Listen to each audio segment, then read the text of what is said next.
Hello everyone. Today's letter is H. H for habits.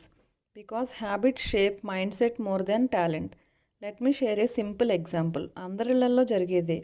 Harini 6th class student. తను ఇప్పుడు exams లేవు కదా, తర్వాత చేస్తాను అని హోంవర్క్స్ మెయిన్ మ్యాథ్స్ స్కిప్ చేసేది. ప్రతి వారం సేమ్ థింగ్. లాస్ట్ మినిట్స్లో ఎగ్జామ్ టైంలో ప్రెజర్ ఫీల్ అయ్యేది. ఒకరోజు వాళ్ళ అమ్మ ఇదంతా అబ్జర్వ్ చేసి ఒక చిన్న హ్యాబిట్ని ఇంట్రడ్యూస్ చేశారు.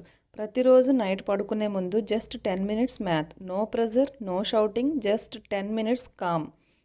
ఫస్ట్ 2 డేస్ హరిణి కొంచెం ఇబ్బంది పడినా తర్వాత స్లోగా కంప్లీట్ చేయడానికి అలవాటు పడింది.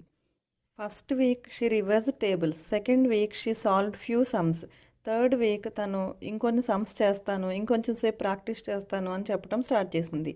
స్లోలీ హ్యాబిట్స్ నుండి కన్సిస్టెన్సీతో కాన్ఫిడెన్స్ ఇంప్రూవ్ అయింది.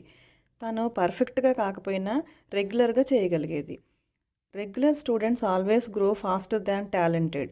సో పేరెంట్స్, హ్యాబిట్స్ అంటే ఏదో మ్యాజిక్ కాదు. Habits are systematic routine. ఎప్పుడైతే పిల్లలు డైలీ రొటీన్లో 5 minutes tables, 10 minutes reading, 1 sum before play ఇలా అలవాటు చేసుకుంటారో then their brain learns discipline, patience and clarity. Habits shape behavior. Behavior shapes mindset, and mindset shapes success.